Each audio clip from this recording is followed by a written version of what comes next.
Hello, I'm David Eisenstadt and delighted to be on Toronto Mike, with Toronto Mike. Either or, right, David? This is Toronto Mike with Toronto Mike. Toronto. VK on the beat. Check. I'm in Toronto where you wanna get the city love. I'm from Toronto where you wanna get the city love. I'm in Toronto like we wanna get the city love. My city love me back for my city love. Welcome to episode 1873 of Toronto Mic'd, an award-winning podcast proudly brought to you by Great Lakes Brewery. Order online at greatlakesbeer.com for free local home delivery in the GTA. Palma Pasta. Enjoy the taste of fresh, homemade Italian pasta and entrees from Palma Pasta in Mississauga and Oakville. Visit palmapasta.com for more. Fusion Corp's own Nick Iones.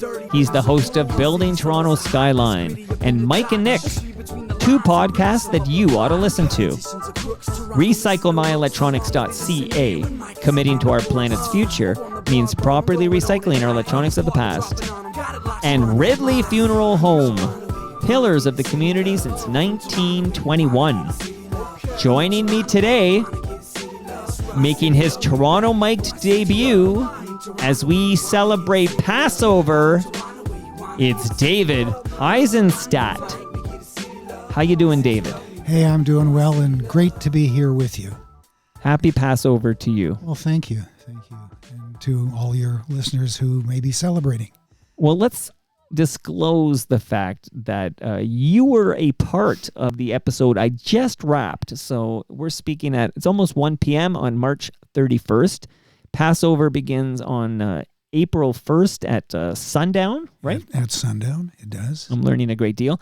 And Ralph Benmergui was just here. He drove in from Hamilton, and we had a great conversation, and you were a part of that, David. Well, it was a lot of fun to be sitting next to Ralph. In fact, way back when I started to write this collection of books simply referred to as Musicians Under the Radar, when I'd completed my first book, it was after... It was during the COVID pandemic timeframe.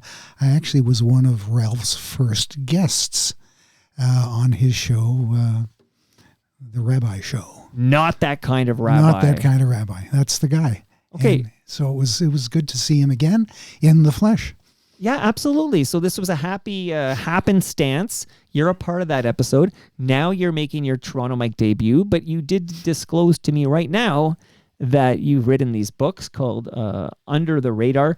Can tell us a little bit more about these books? Well, literally, Mike, what happened was I run a public relations consulting firm called TCG/PR, the Communications Group Inc. And on the 1st of May, believe it or not, it will be 53 years. And, really? Still rocking, still cooking. Were you in diapers when you started this? Maybe just out of them. But I have to tell you that one day I took a phone call from a fellow who said, things are going on in journalism and the world is changing and publications are falling left, right, and center. Remember Corriere Canadese, big broadsheet newspaper. They went under, and the Canadian Jewish News, for the second time, has just gone under. But a few of us are looking to find a way to do an online presence, a community newspaper, if you will, on a weekly basis. We'd like you to be one of our writers. I thought, I said, I have a full-time job. And he says, well, then let me add, we're not going to solicit any advertising, nor are we going to pay anybody. So I thought, again. So I said, give me a couple of days. Let me think about it. Anyway, the person who asked was a fellow by the name of Bernie Farber. Bernie is a first cousin. And when family asks, you don't say no, but sometimes you can stall. And I did, because I thought to myself, what could I write about? Anyway, I had this idea that there are, that I didn't think the Canadian Jewish News, and this is not a slight, did enough arts and culture reporting. And that may well have been because as a tabloid newspaper, there ain't that much space. So, something has to give. Anyway, I went out and I did what I sort of tongue-in-cheek might call empirical research. I asked some family, I asked some friends, Gentile, Jewish, whatever. Could you name 3-4 notable Canadian Jewish musicians? This is what was going through my head. Right. And I would get almost in this order. Again, different age groups, different backgrounds, sure. Different experiences. Some people like music, some people were not into music. And I would get Leonard Cohen, I'd get Geddy Lee, the bassist guitarist from Rush, and I'd get Drake because his mom is Jewish. Right. And then, Mike, I'd get this pregnant pause. Nothing. And I'm thinking, oh my goodness, they're classical musicians. They're rock musicians, they're folk musicians, they're cantorial musicians, all across the spectrum. Wow. Right. So anyway, fast forward, I came back to Bernie and I said, I have an idea. I'm prepared to knock out a 750 to 800 word column on a weekly basis on what I deem in my mind's eye to be a notable Canadian Jewish musician, and I'll and I want complete control. But you can spell check and double check and make sure it looks right. But that's where it goes. And I will commit to doing this for at least 6 months. And he said, okay, and that's fine. Fast forward, by the time I had, I guess, about 15, a couple of people said, David, this is a book. You're working on a book. So what I wound up doing was creating the first book, which was called Under the Radar, 30 Notable Canadian Jewish Musicians. Right. Now, why 30? In the world of journalism, 30 is the end. That's what people, as we know in this business, that's how we signify where the storyline ends. But for me, 30 became a very meaningful number. It became the beginning of a hobby. And that's how the first one started. During that, and the book is very, very simple. I had set out criteria very simply. The musicians had to be Canadian citizens, Jewish, covering all genders, all genres, individuals in groups. I needed geographic representation, like they couldn't all be from Toronto and Montreal. And the last category, alive or dead. And that's really those were the criteria that I started with on the columns. As I began to create the book, I spoke with younger son and I said, I need a title for this book. Younger son's a graphics guy, an AI guy, a tech guy, lives and works in Burnaby, BC. And he said, Pops, you know what? Under the radar. This is your title. And he basically came up with a design that kind of focused on radar. This is my third book, and I'll sort of get to that. But if you look very closely, you'll see the radar circles, and that theme has been a continuum throughout what is now 5 books. What happened essentially was after I started writing these columns initially and then ultimately to the book, not a week to this day goes by where someone doesn't send me a text. I get a phone call, I bump into somebody for a beer or a cup of coffee, and hey, my cousin Mike? Mike was a violinist with the Toronto Symphony Orchestra from 1942 to 59, and he also gigged with Mo Kaufman and and all that stuff. And so I have this never-ending file of nominees. Now, after those first 3, everybody else is under the radar, even well-known musicians to people who know music. I've also kind of learned that sometimes musicians that I've spoken to, they're so in their own lane, they don't know about other musicians in other genres. It's a curious thing. The book is very simple, and the pattern is very simple. I've actually to this date written 108 chapters. which were in my first 3 books, and subsequently have done 2 spin-offs, one on jazz musicians and one on rock musicians, of 18 each. And I'm working on a 6th book. Okay, well, have you ever published a person you deemed under the radar, a notable Canadian Jewish musician, and then later found out they weren't actually Jewish? No, that's... You have a perfect record. Well, very, very lucky. I guess where the bar gets drawn is if there are some who were not yet Canadian citizens. You need to have citizenship, and that gets you in the door. That checks off one of the boxes. Okay, and in your 5 books you've written, have you yet to write about the fantastic 90s alt-rock band from Winnipeg, Manitoba, The Watchmen? Yes. Daniel Greaves is in one of my books. I think, I always have to look because I have to look because I don't remember sometimes which book.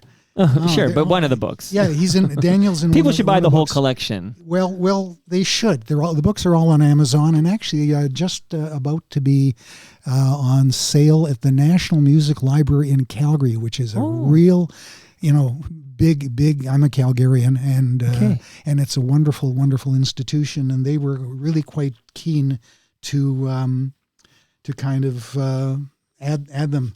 Here's Danny Graves, FOTM, Danny Graves. Okay, he's in the book. Musicians Under the Radar, Volume 3, 42 notable Canadian Jewish musicians. So just to go back to... Okay, because then I'm going to set the table because we're kind of kicking out the jams here. Yeah. And I'm eager to get to that, but finish that thought. Okay, all I was going to say is the books are very simple. It's the chapters are A to Z, and they're 750, 800 words, easy reading about some quite wonderful people. So let's get to it. Do they give gifts at Passover? Is this at all a tradition to give somebody a gift for Passover? Well, you can. It's a great birthday gift. If you're interested, I bumped into somebody in the street yesterday, and they said, I'm taking a trip. I need some easy reading. I love music. I've heard about your books, and they bought 2.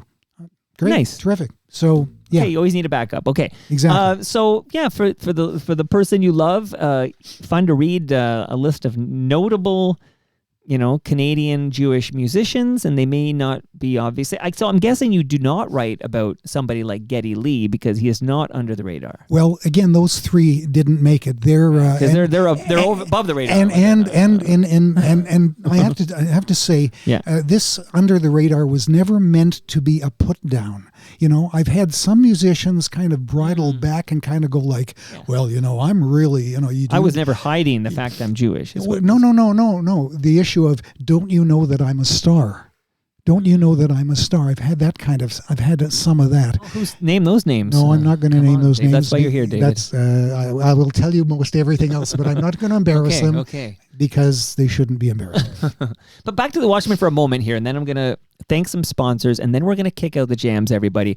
In honor of Passover, to help celebrate Passover, I have chosen 10 songs from 10 artists that are in one of David's books, and these are Canadian Jewish musicians. So these are also 10 I chose that I didn't know they were Jewish. One I kind of thought might be Jewish, but I didn't really think about it. But, we'll get to that in a moment. But the Watchmen, at least 3 out of the 4 members of the Watchmen right now, I know to be Jewish. So I'm not sure about Ken Tizard, but I can tell you not only Danny Graves, but the drummer, he's drumming up results, Sammy Cohn, and the guitarist Joey Serlin are also proud Jewish men. That's absolutely right. Absolutely right. And the story is in Musicians Under the Radar 42. Love it so much here. Okay, so I want to say thank you to Great Lakes Brewery. They have a fine podcast called Between Two Fermenters, and we just dropped a new episode with the chap from Side Launch, which is a craft brewery in Collingwood, Ontario. It's a great episode. I urge you to check it out. I have some fresh craft beer for you to take home with you, David. That'll be a treat. Thank you to Great Lakes. And thank you to Great Lakes. Thank you to Great Lakes. Ridley Funeral Home, pillars of this community, they have sent over... It's Pretty cool, David. You're coming at the right time. These are brand new. But this is a flashlight, a bottle opener, a leveler, and also a measuring tape, all in one. This is courtesy of Ridley Funeral Home. They have a great podcast called Life's Undertaking with Brad Jones. I urge everybody to check out Life's Undertaking with Brad Jones. Thank you very much to you and to Ridley Funeral Homes. Speaking of great podcasts, I often talk about Nick Iones. He's got a podcast called Building Toronto Skyline. That's just fantastic. And another one with me called Mike and Nick. And I urge everyone to subscribe. Also, 2 fun facts about Nick. One is he's hosting a fundraiser for Toronto mayoral candidate Brad Bradford, and that's taking place. I'm dropping this on April 1st because that's the day Passover starts. But this fundraiser is actually April 2nd, so that is Thursday of this week. Get a ticket, check that out. I'll be there to technically produce everything. But the other fun fact is I was introduced to Nick Iones by you, David. Yes, indeed.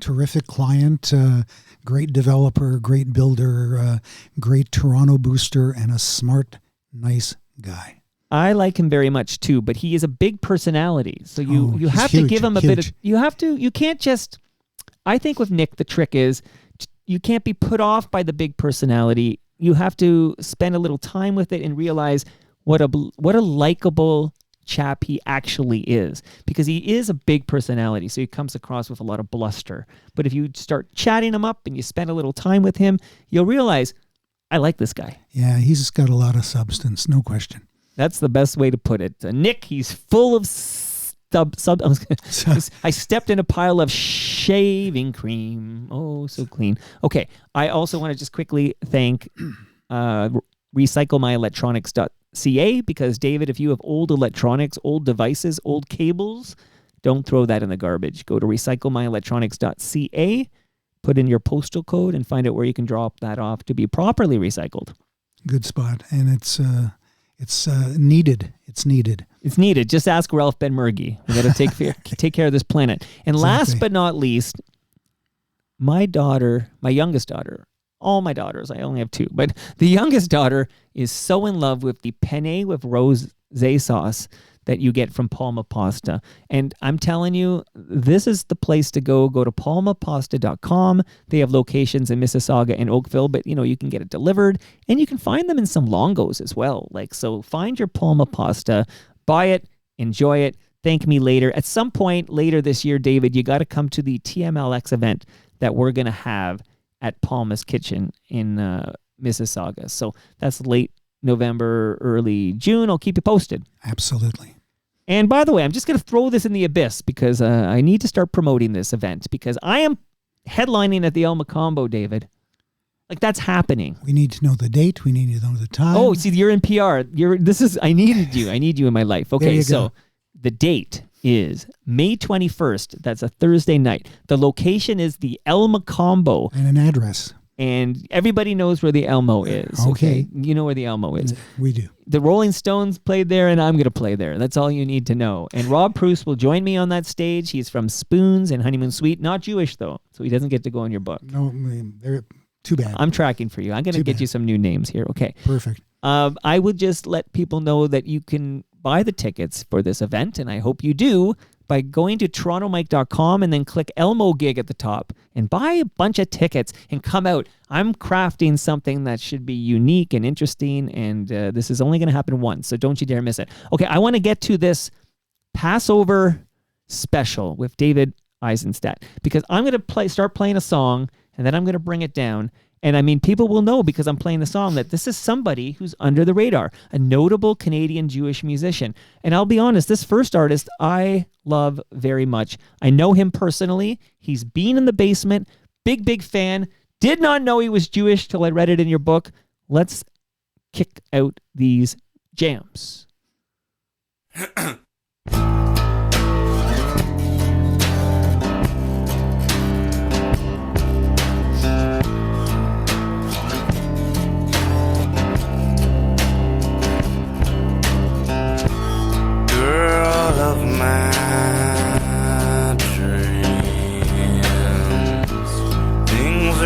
As bad as they seem,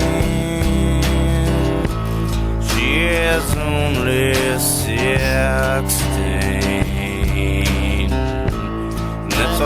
she's only a dream, woman of my dreams, lives right down my street, has a daughter who's 16. That's why she's only a dream. What do I do this for? Got to get out some more. Go down to the grocery store, meet someone I'll adore. Someone who'll make me laugh, someone to be my better half, keep me warm under the sack, share with me my midnight snack. All right, I won't play as much of every song, but I so love that album. I so love that song. Hayden knows it too. Hayden Desser, Under the Radar. There you go. A Paul Hayden Desser, indie folk, alt country, acoustic rock, folk rock singer, known as the long-heralded king of downcast Canadian indie folk. Although the Globe and Mail's Brad Wheeler, I never really quite understood this. He called him the mumbling mope of Roncesvalles. Yeah, he does live. By the way, so his kid and my kid played at High Park soccer together. Yeah. And he, not really Ronces, it's a bit north. It's close enough. Close enough. Sarone in there, but I don't know the mope thing. Except he this era of Hayden, because he's evolved. But this Hayden, he was sort of in that kind of grungy Neil Youngy, folk rocky thing. I loved it. Well, interesting enough, he came from a family where his dad was a visual artist. His dad was actually a parasitology prof at U of T. Interesting kind of background. Anyway, Hayden kind of has this elusive and reclusive kind of background, and he kickstarted his career in '94. You obviously were close to him there, and my chapter really takes him through a release up to 2023. He's in my third volume, 42 notable Canadian Jewish musicians. So, but I did not know he was Jewish. Well, but it makes sense, I suppose. Mike, that is a common theme that I hear from Jews, from Gentiles, from people who love music. I mean, again, music is universal, so it's not just, a particular ethnic group identifying it. People kind of going, he's Jewish? I didn't know that. Ben Murgy, God bless him, when I published my first book, I was on his show, and he... 2 or 3 times I can go back and listen to the clip, and to my surprise, I didn't know that. Really? Well, part of it is, and I will disclose, I'm a Gentile. What I've noticed, my wife is of Filipino descent, and I've noticed if somebody's on that screen, or there's Olivia Rodrigo, you name it, there's something we're hearing, I'm told, they're Filipino, like they're part Filipino. Like, so it is in the Filipino community, they love to tell you who else is of Filipino descent. And I would only assume it is the same with Jewish people. Oh, did you know they're Jewish? Like, this would be something in the Jewish community. So me as a Gentile, I don't think I've ever thought about people's religion, right? Well, like, I'm listening to music, I'm not thinking about, what's his religious background? Here's the common word. Let's scratch out Filipino, let's scratch out Jewish, and let's replace it with the word immigrants. We are all immigrants, whether we've come from the British Isles or Russia or Southeast Asia. The reality is, and music is a universal language. So, but again, there's always, let's call it ethnic pride, and you always want to kind of say he, she, one of our team. Right. One of us, like in Freaks. There you go. One of us. Okay, so. Hey, by the way, this has been well documented on Toronto Mic'd, but there's a chap named Noah Mintz. Is Noah Mintz Jewish? Maybe. I don't know. Thornley, collegiate buddy of Paul Hayden Desser, and there is a famous, it's kind of in this community anyways, the TMU here, this song called Take by Hayden that's on the Ongoing History and the New Rock Surge, 93, I think. And the vocals on that are not actually Hayden, although I thought for many years they were. It is actually Noah Mintz, who would go on to form a band called Head with Brendan Canning, who would then go on to form a band called Broken Social Scene. There you go. It's all coming together, David. Okay, I can't wait to get to this jam because I did not know this chap was Jewish. Let's kick this one.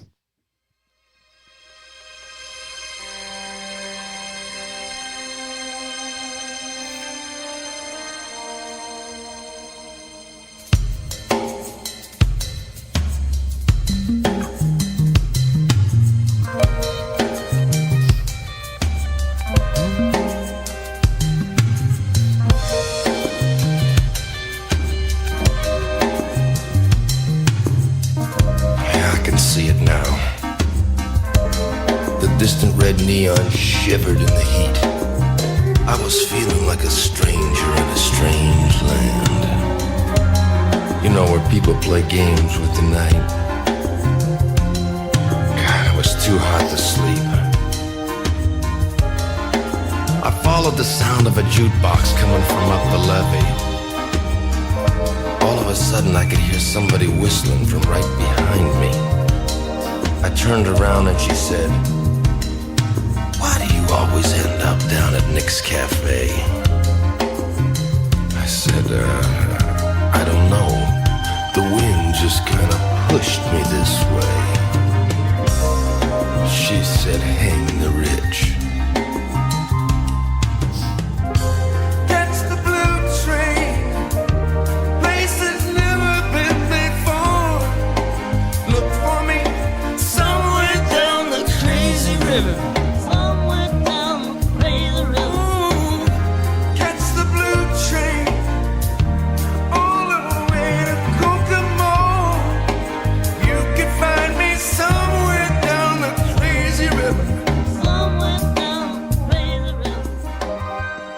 David, Robbie Robertson is Jewish? Well, interesting story. I was surprised when I was doing that empirical research. On occasion, I will admit, somebody would mention Robbie Robertson, but very, very rarely. And I thought to myself, my goodness, the band could not be in love with everything they did. Well, I decided... They invent Americana, basically. Well, there you go. I decided to write about Jamie Royal Robbie Robertson, and I decided to write it from the perspective of his Jewishness because it really wasn't covered that much. But there are a couple of stories, and the chapter really goes into them. Let me just share a couple of things. I mean, despite all of, Robertson's own books, Scorsese's film, and so on and so on and so on, it just goes on and on. But... the background, 2 short stories.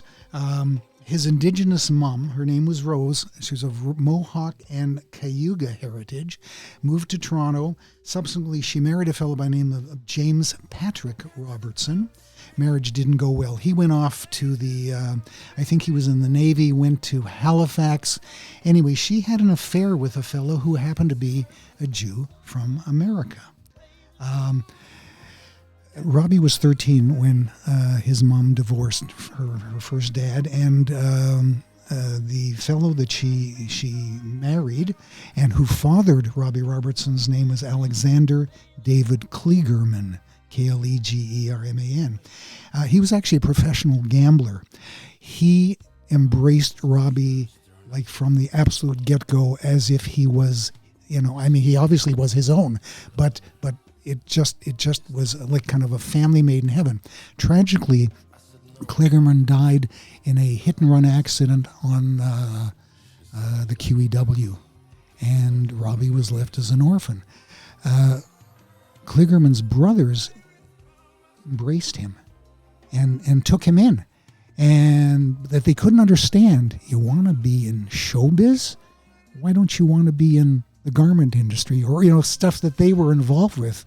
And he was really very keen on showbiz, and they helped him with all the connects as he started to play. He hooked up with Ronnie Hawkins and so on and so forth. There's a Ronnie Hawkins story. I guess that's the other quick one that I'm going to try to read this from the book because I think I don't want to get it wrong. Anti-Semitism and racism were realities experienced, And it was especially so moving from Canada to the Mississippi Delta in the early 60s when Robertson hooked up with Hawkins. Anyway, in his own book, I quote, "His Southern bandmates could hardly comprehend somebody in their group of a heritage that was Jewish or North American Indian." He goes on, and I quote, that Hawkins at one point says, "God, it was bad enough that he thought Robbie was a redskin. Now we find out he's a damn Jew on top of that." Chuckles Hawkins. Anyway, there were also issues with Robbie's bro, Levon Helm. Also, and I don't mean that disrespect, but a Southern cracker who really struggled. Yeah. So I approached the chapter wanting to sort of share that kind of information because a lot of people didn't know or don't know. Okay, there's a question on the live stream for you. This is from Heyref. Why did David choose 36 songs? Well, let's go back to the 4 books. I started off, I explained how the first was 30. Then I thought, well, okay, I'm going to do a second book, and I'm going to hit the number 36. The number 36 is double 18. The word 18, let's go back to Rabbi Ralph, or spiritual director Ralph. 18 means life. This was double life for me. 36. 218. Yeah. Two Doing times the math life. in my head, David. And, Got it. and that's where the 36 came from. That's volume 2. Okay, is 42 from A Hitchhiker's Guide to the Galaxy?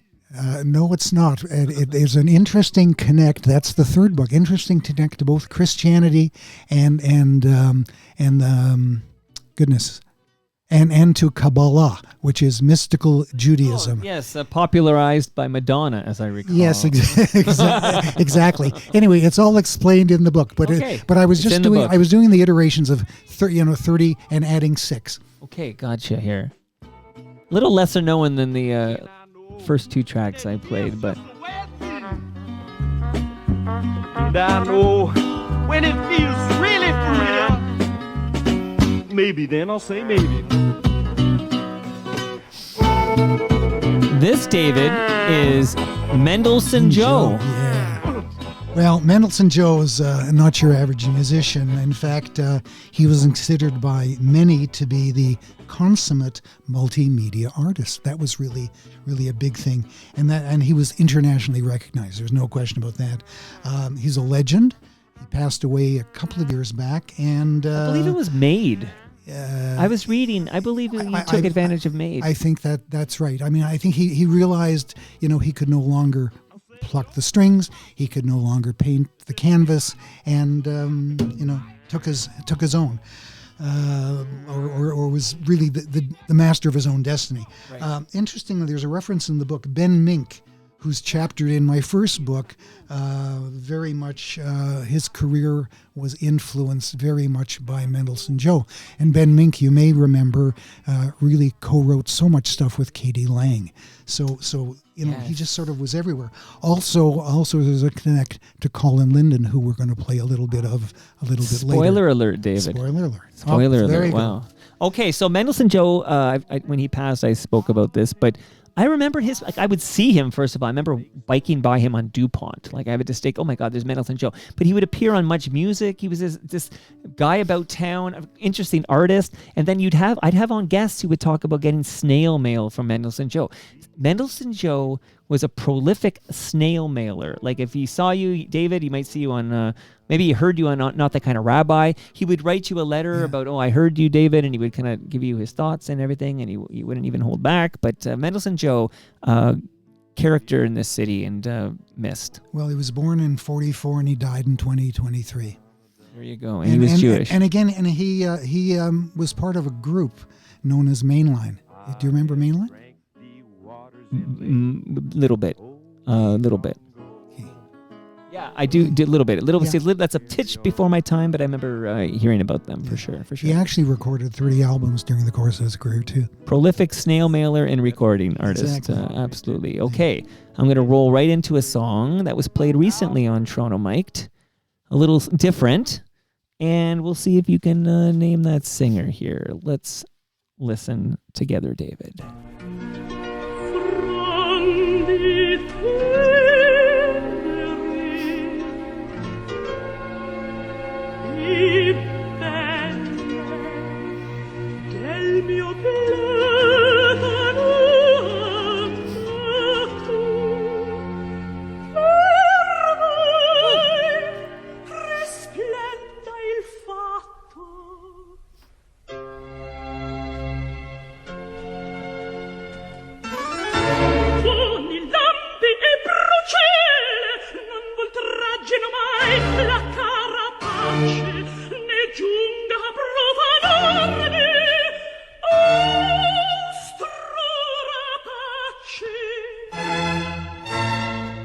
So astute listeners will know I played this recently on Toronto Mic'd. I'll reveal later what episode that was in, but this is Maureen Forrester. Now, Maureen Forrester was Jewish, David, you're telling me? Well, she converted to Judaism after marrying a violinist by the name of Eugene Cash, and that was back in 1957, and had 5 children. She became, as is often the case, more Jewish than he. Really, and that's everybody kind of knew this. She started off she was born in Montreal, and she was a soprano, but her voice kind of changed. She ultimately became an operatic contralto because she really has the pipes. Again, her voice changed, soprano to contralto, and she almost not a month goes by where somebody doesn't sort of say, "Did you know that Maureen Forrester is Jewish?" And I say, "She's already chaptered in one of my books." Yeah. And again, quite a marvelous entertainer. Well, on Seinfeld, there's the dentist who converts for the jokes, converts to Judaism for the jokes. Well, she converted for love. Eugene Cash. Although they didn't, their marriage didn't last long, but a couple of kids, I guess Linda. Well, that's the Linda. So there's Linda was on a couple of actors in that 5-some you described there. Linda and Daniel. Right. Now, Linda Cash recently made her Toronto Mike debut, and I actually played this off the top just to get a reaction, and she talked quite a bit about her mom, who had early onset dementia. And just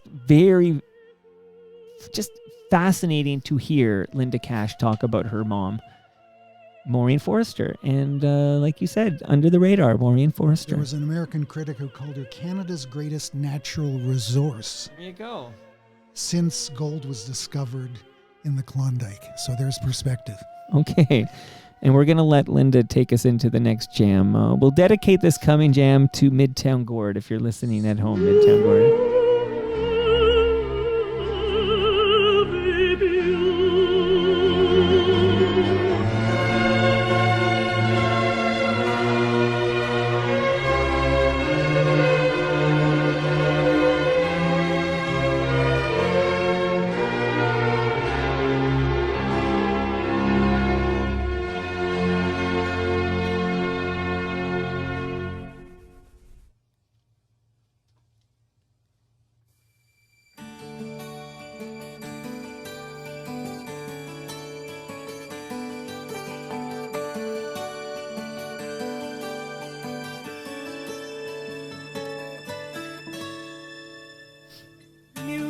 holds the secret to know it can make you whole. It's not just a game of notes, it's the sounds inside your soul. The magic of the melody runs through you like a stream. The notes that play flow through your head like a dream.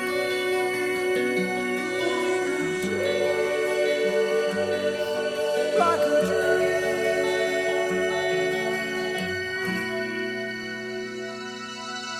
I sing this song for the common man and for the people in despair. I bring my song into the world and I sing it everywhere. The simple truth lies waiting here for everyone to share. So hold on, and I will take you there. Hold on,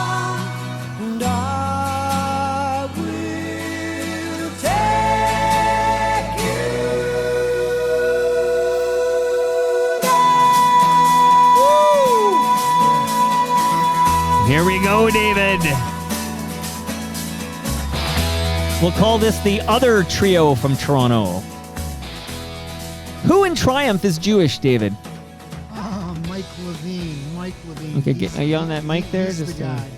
And what can one say about him? Sorry, I'm moving away from this. Bassist, keyboardist, the hard rock group Triumph. I mean, like, even last year, one of their tunes came back for the. Was it the Four Nations? No. When the Maple Leafs were the playoff last run. year, the playoff run. Right. All of a sudden, it was wow, Triumph again. Anyway, the band started back in the 80s, around the globe. Earlier than the 80s. Sorry, earlier in the 80s, but around the globe they were referred to as the other trio. Right. And I'm not sure, Mike, because you're in the industry. Who positioned them there? Well, Rush was just the bigger deal, but so Triumph was a big Was it deal. that They had simple? international hits and they were a big band, but Rush were bigger. It was. So I think it was Rush. just that simple. Yeah, I think it's that simple. But so Triumph was the other trio from Toronto. Wow. And both of these trios have Jewish members. Yeah, exactly. Well, again, the whole scenario with Triumph to me just, their music is just so listenable. It really is listenable. I mean, there's stuff that isn't. This is great. This is great stuff, man. And Levine, was a bit of a character too. He liked to. I'm kind of smiling at your McGill hoodie that you're wearing. Yeah. But Levine has always worn different NHL hockey jerseys, whenever and wherever. He just does, and that's part of his shtick and part of his persona. And Triumph are going much like Rush, who opened up the Juno Awards this week.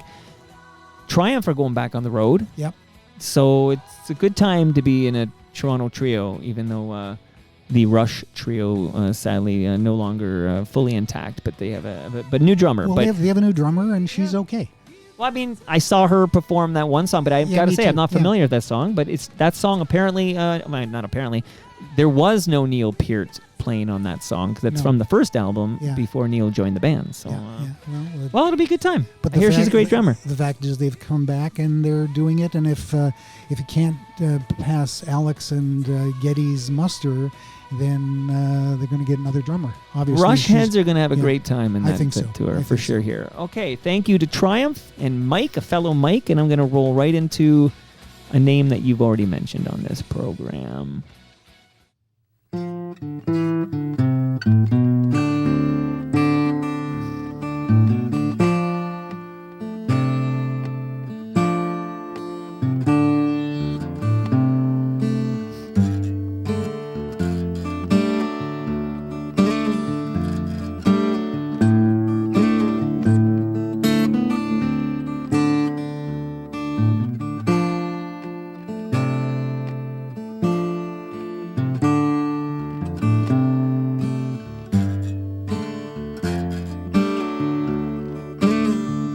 This is some hard time killing floor blues. This is Colin Linden. Colin's Jewish. He is. Probably best known as the founder of the folk roots supergroup with Steve Thurling and Tim Wilson. Blackie and the Rodeo Kings. You got it. He's the missing member in the FOTM community. I've had the other two. I haven't yet had him. And yet, as his career unfolded, he's a big-time producer in Nashville. He's a big deal. He's a very big deal. He. I think it's "Oh Brother, Where Art Thou" that sort of puts him into the stratosphere. Let's put it this way. Colin Linden is such a big deal. I'm having trouble getting him on Toronto Mike. Well, there you go. Anyway, I mean, he's played with Coburn, the band, Colin James, he's done stuff with Greg Allman, Emmylou Harris, Diana Krall, Robert Plant. The list goes on and on. There's some names for you. Yeah, the book, the chapter in which he's in, which is in the second volume, that's the 36 notable. He told me, in quotes, "The past 14 years have been the best so far for my life in music, playing with Bob Dylan, working on the ABC TV hit show, Nashville, producing shows with T-Bone Burnett, and getting our group signed to Warner, mostly making music in the studio, which my wife, Janice Powers, built for us. I am blessed." Love to hear it. Colin Linden, we'll call him a future FOTM, okay? So mind blow that Colin Linden is Jewish. I never really considered it, but here, this is a banger. We're going back to the 80s for this one. What a monster song. You still hear this in the wild on the reg. I had no idea this chap was Jewish. You're blowing my mind, David. Oh, it's the sunglasses. Hold on, where are my sunglasses? Where are your sunglasses? You really need... I was going to bring mine and I forgot. They're in the car. But Mike, you can do it. Yeah. I wear my sunglasses at night so I can watch you weave them breathe your storyline. And I wear my sunglasses at night so I can keep track of the visions in my eyes. While she's deceiving me, she cuts my security. Has she got control of me? I turn to her and say, don't twist the blade on a guy and shades of gold. All right, you'll probably hear this later today at a supermarket or maybe on Boom 97.3. Who knows? But this, of course, is Corey Hart. Well, Boom 97.3, Zoomer Radio, Can't forget Zoomer. Anyway, his career back, he was also from the 80s, come back in the late 90s, then he disappeared. He just disappeared. He moved from to an public life. island, right? Well, he moved to the Bahamas. Okay. And he basically wanted to raise family and just kind of backed off from the world.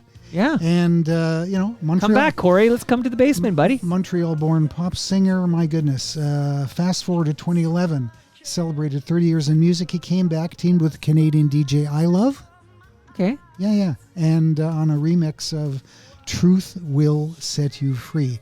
That was his first single in 20 years. Okay. Hart said, I have to pull this from the book, Yeah. originally penned from friends in the music business who were born gay, and disseminating the message of that song took on new resonance after I Love approached him for the permission to remix it. So, contributing, but again, under the radar on the I didn't know he's Jewish. I had no idea. And where are you, Corey Hart? Lest we bury the lead, Mr. Eisenstadt, in that he was also a key part of the Tears Are Not Enough charity single. That's he had a good part in that, for Corey. Sure. Oh, big time. Although I always, here's my, again, speculation on my part, but because Bryan Adams was involved in writing that song, and he was part of that Vancouver brain trust that made it all happen with David Foster and Bruce Allen and Jim Balance and all that, right? I always felt like Bryan probably felt a bit of because there was a rivalry. I felt the rivalry in the early mid 80s. Corey Hart, Bryan Adams, top 40 hits like this. Maybe Bryan definitely gave himself the better part. Like if you listen to Tears Are Not Enough, the best part goes to Bryan Adams. He rigged that game. Yeah. And Bryan Adams, not Jewish, right? And, he won't be in any of my books. Don't put him in your book. He's not Jewish. But Corey Hart, Jewish. And nothing personal. But I was glad to have Corey Hart included. Absolutely. Yeah. Big fan of Corey Hart. I used to collect these rock star. They were were they stickers or just cards? But they were in Hostess potato chips packages in the mid 80s, and you would get one and it would be Bryan Adams, for example, and you get another and it might be Corey Hart or Platinum Blonde. It was just these 80s, rock bands, and maybe Lee Aaron was on one. I can't remember. But Corey Hart, he is Jewish, and a little fun fact for you, David, before I kick out this next jam, which is a little older than that song. I believe Corey Hart resurfaced fairly recently. He was producing music for Patrick Waugh's son. I'm not sure of that. I think I feel like that's in my brain somewhere. Patrick Waugh's son has a music career, and I believe that Corey Hart was producing that music for Patrick Waugh's son. You are Toronto Mike and all-knowing. I'm not Montreal Mike, though, even though I'm wearing the McGill hoodie. You are Toronto Mike and all-knowing. All-seeing. Well, yes. And all-hearing. Well, listen, I'm taking, I did break the story that Rush was going to play the Juno. So here you go. I said it here first. Well, Corey Hart's involved with Patrick Waugh's son's musical career. And here, let's go back, David. Let's go way back. You ready? Okay, sure. Music from the movies.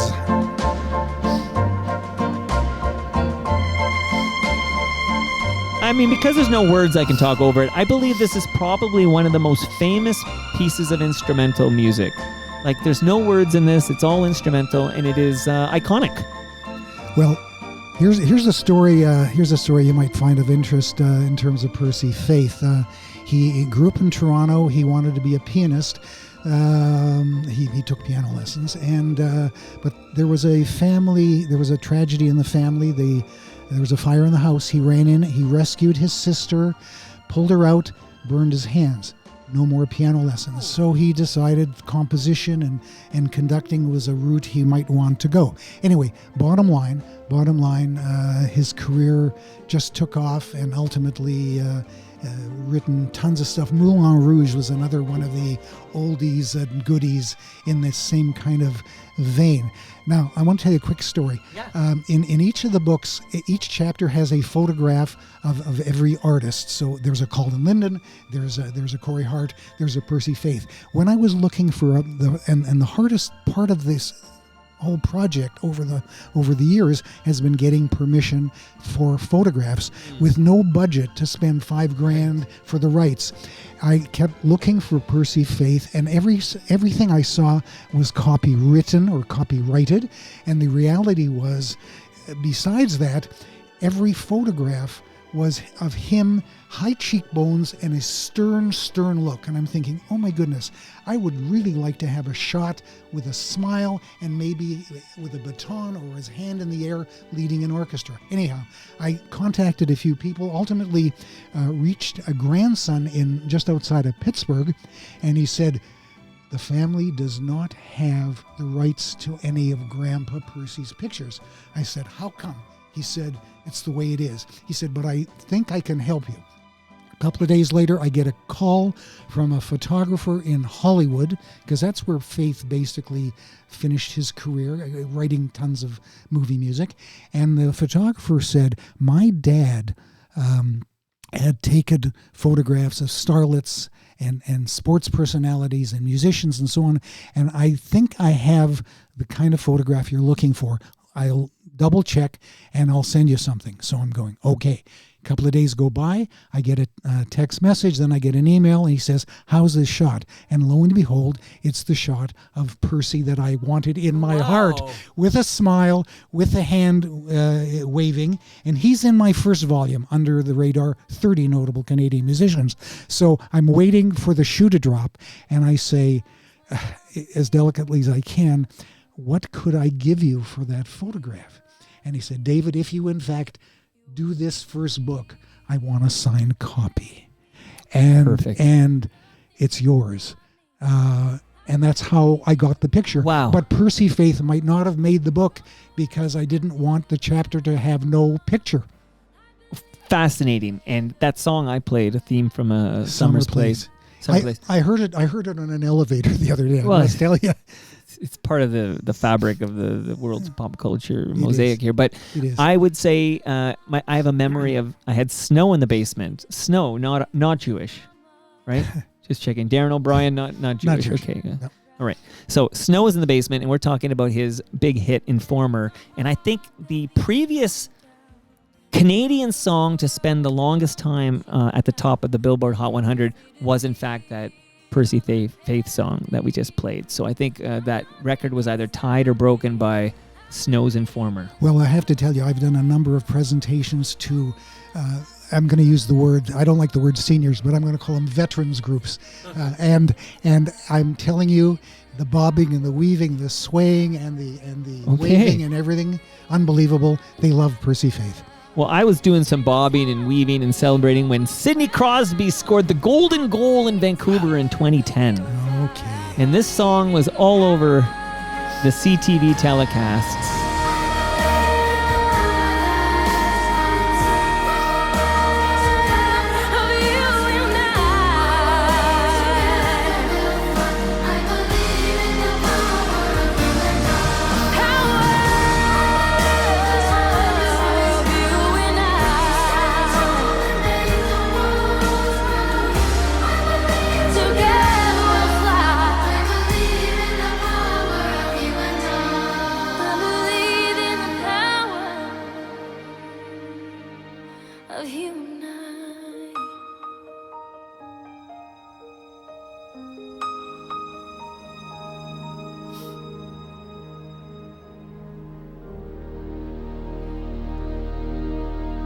Crosby of the Golden Goal, David. Okay, Nikki Yanofsky.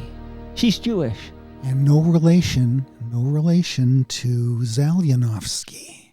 The names are spelled differently. The Love and Spoonful. Yeah, Nikki's in the second volume, 36 notable. She was a sensation at age 12. I mean, this is kind of when it all started for her.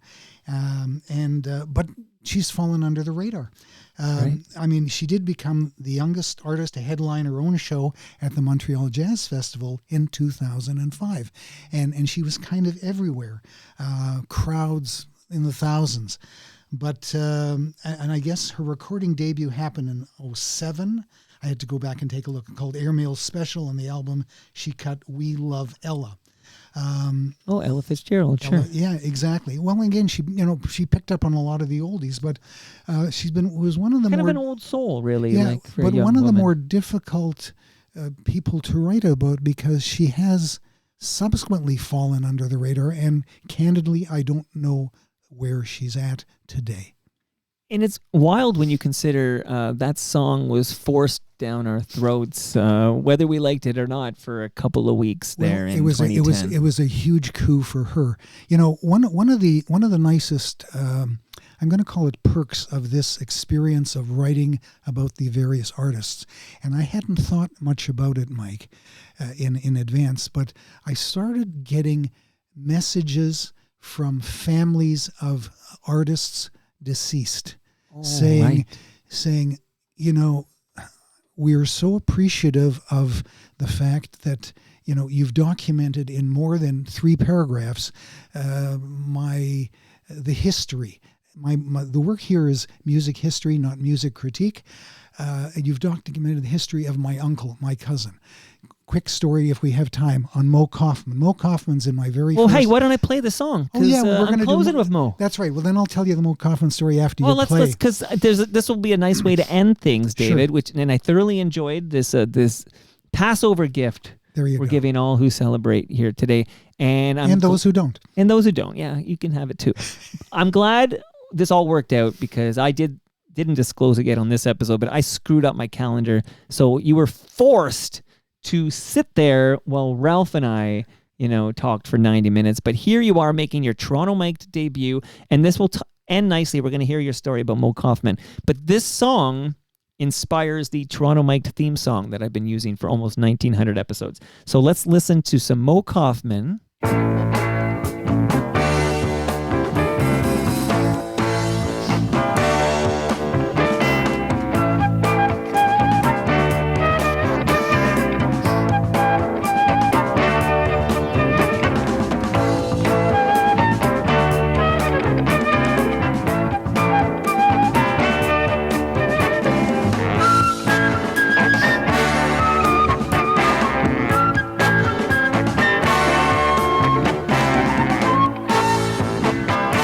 So CBC radio listeners will recognize Curried Soul here by Mo Kaufman as the theme song to As It Happens. And when I decided to launch Toronto Mic'd back in 2012, I went to local rapper producer Ill Vibe.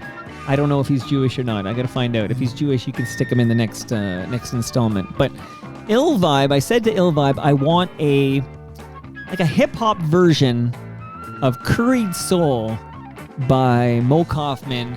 I wanted it to be in the spirit of this song, the opening theme of Toronto Mic'd. The rest is history. Tell me, David, about Mo Kaufman. Well, let me tell you about Mo Kaufman. He and my late uncle, who's also in my first book, his name is Morris Eisenstadt, clarinetist and saxophonist, they were... like Mo was connected to everybody, and he was also obviously connected to my uncle, and they had done some commercials, some jingles originally way back when, and Mo Kaufman said to Mo Eisenstadt, the dough is in jingles and commercials, TV was starting to happen, etc., etc. Anyway, and then Mo Kaufman's career really escalated. My uncle's career, he was a classical musician guy, long time tenured O'Keefe Center Orchestra, and so on and so forth. Anyway, bottom line, I write about Mo Kaufman, and I wound up going to an event, and there's a Mo Kaufman tribute band. Piano player is Bernie Sinensky, who happens subsequently to be in another one of my books. And Bernie says to me, if you do a third book, you've got to do Moe's grandson, Jake. He's a clarinetist, a saxophone. He's really mainly a sax guy, and so on. So in my third volume, there's Jake Kaufman. Okay. So he and I wind up having a cup of coffee, and I wanted to sign the book, the first book with Moe, the third book with Jake. And Jake says, I want to thank you for having written about my two grandfathers. I said, your two grandfathers? What are you talking about? Your grandpa Moe's in book 1, you're in book 3, and Bernie kind of made it all happen. He's in book 2, so there's this whole Kaufman connection. He said, but my other grandfather is in your first book. I said, who is it? He said, Victor Feldbrill. Victor Feldbrill got into the book because classical musician, a conductor of the Toronto Symphony Orchestra, conductor of the Winnipeg Symphony Orchestra, and he happens to be Jake's grandfather. And no matter how much research I did, I didn't know that. So he said, wow. And so again, Mike, this whole notion of something more than 3 lines or 2 paragraphs in the Canadian Encyclopedia is what these books do better than that, I believe. All back to Nikki, I believe. Back to Nikki. There you go. I believe. David, I love this, man. This was great. I got to kick out the jams. I learned about 10 musicians, Canadian musicians who are under the radar. There's so many more in your fine books. I highly recommend. 108, and the next book, the one that's just out is actually a compendium. There are 2 compendiums of the first 3, 108 musicians, readers. Others were saying things like, could you do a book by genre? So there is a jazz book with 18, and again, 18 is life. It just, out of the 108, is a fluke. And I went back and somebody said, would you do rock? I went back and did the count. There were 18. So the latest one is Rock Musicians Under the Radar, and it's quick and easy reading, and it's historic, and it's fun. And if you love music, why not? If you love music, or if you love Jewish people. Well, or both. That's okay. But again, remember, we're all immigrants. We're all Canadians. Absolutely. 18 in Life. That was a Skid Row song. I don't know if Sebastian Bach is Jewish. Is he? I don't think so. Because he's definitely not really a Sebastian Bach. So we'll have to, You're right. Dig into that a little bit. But I got to say, again, thank you, David. You're finally an FOTM. It was long overdue. Thanks for introducing me to the wonder that is Nick Aini's. And we'll take a photo by Toronto Tree here. And can't wait to drop this. Happy Passover to everybody who celebrates, and even if you don't. And that brings us to the end of our 1,873rd show. Go to torontomike.com for all your Toronto Mike needs and buy your ticket to see me at the Elma Combo on May 21st. Rob Pruce will join me on stage. He is my Paul Schaefer. Paul Schaefer, he's Jewish. Paul Schaefer's in the book. He's in the second book. I'm keeping track over here. I tell you. Much love to all who made this possible. That's Great Lakes Brewery. You got your fresh craft beer here, David. Palma Pasta, Nick Aini's, recyclemyelectronics.ca, and Ridley Funeral Home. You've got your combo flashlight. It's walking everything. Out with all this swag. Wow. Does everything, man. Wow. Does everything. So the next episode of Toronto Mic'd is FOTM Cast with Cam Gordon and Tyler Campbell, and it's going to record tonight because I'm dropping this on Tuesday. It's all complicated, but it's going to be an April Fool's Day special. I will play Chalk Circle. Don't you dare miss it.